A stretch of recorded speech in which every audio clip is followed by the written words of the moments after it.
पंकज कुमार नायक जी, हम आपका स्वागत करते हैं।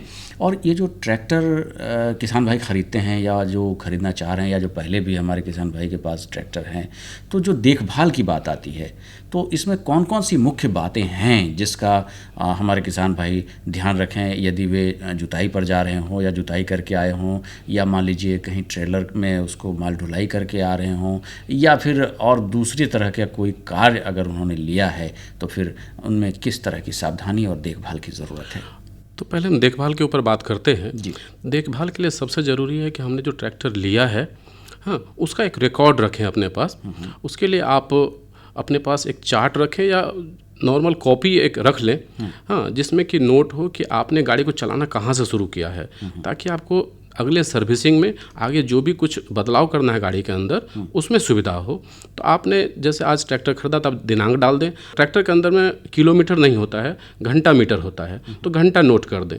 तो आपको जो सर्विस कराना है तो उसका पता चल जाएगा कि हमको टाइमली सर्विस कब कराना, कब हमारा डेट पूरा हो रहा है। जैसे आज 0 पे चालू हुआ, पहला सर्विसिंग कराना है 100 घंटे पे, तो जैसे ही आपका 100 घंटा पूरा होगा तो आप सर्विसिंग कराते हैं।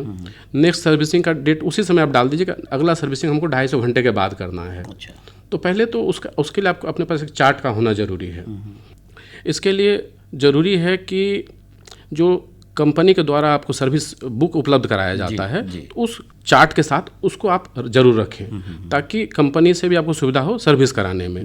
और जैसे ही आप इंजन ऑयल फिल्टर वगैरह चेंज करवा लेते हैं, इसके बाद कुछ काम आपको घर पे करना होता है खुद से। अब आप बार बार सर्विस सेंटर नहीं जा सकते हैं उन चीज़ों को कराने। जैसे घर में कराने का है, ग्रीस करना है, हर 2 दिन 3 दिन पर आपको ग्रीस करना है। और बहुत बार ये ग्रीसिंग मौसम पर भी निर्भर करता है। यदि आप सूखे मौसम में कर रहे हैं तो आप ग्रीस कम भी करें, काम चलेगा। लेकिन जैसे ही आप पडलिंग में जाते हैं, कीचड़ में काम करते हैं, तो आपको ट्रैक्टर को धो करके तुरंत ग्रीसिंग करना होगा। अगर आप ग्रीसिंग टाइमली नहीं करते हैं तो तेल आपका ज़्यादा जलता है, गाड़ी में घिसावट ज़्यादा आती है, गाड़ी का पूरा उपयोग नहीं कर पाते हैं। अब जैसे फैन बेल्ट है, फैन बेल्ट को डेली शाम में आपको चेक करना है कि फैन बेल्ट ढीला तो नहीं हो गया है, उसको टाइट करना है। बैटरी के अंदर जो एसिड है, पानी है, उसको चेक करना है।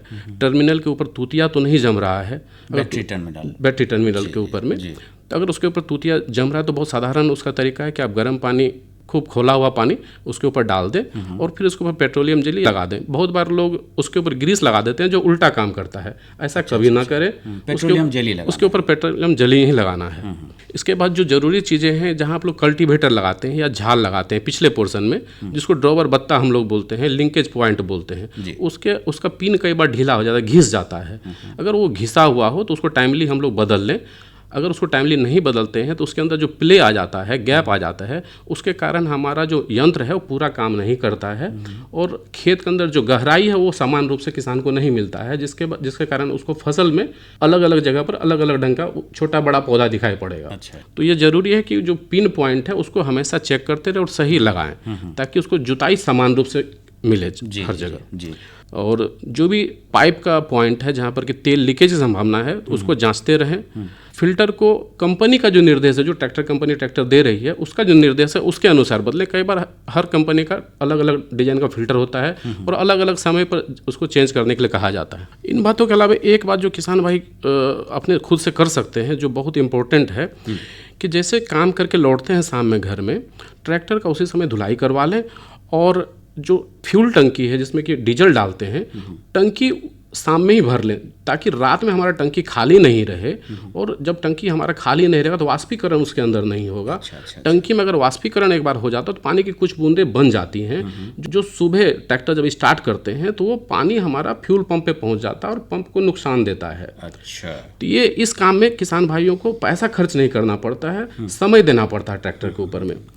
जैसे ब्रेक एडजस्टमेंट है, क्लच एडजस्टमेंट है, इन सब चीज़ों के ऊपर खर्च नहीं है, हमें समय देना पड़ता है। लेकिन इसका आगे हमें बहुत उपयोगी होता है ये चीज़ हमारे लिए। बिल्कुल सही कहा आपने पंकज कुमार नायक साहब कि छोटी छोटी बातों का अगर हम ख्याल रखें तो बड़े खर्चे से और कार्य के नुकसान से हम बच सकते हैं। और इन तमाम बातों से हमें लगता है कि हमारे किसान भाई निश्चित तौर पर जो ट्रैक्टर की देखभाल में थोड़ा बहुत भी नज़रअंदाज का रुख अपनाते होंगे, वे अब सतर्क रहेंगे और आने वाले दिनों में ट्रैक्टर की देखभाल का नियमित ख्याल रखेंगे। तो पंकज कुमार नायक जी, आपका बहुत बहुत शुक्रिया, बहुत बहुत धन्यवाद।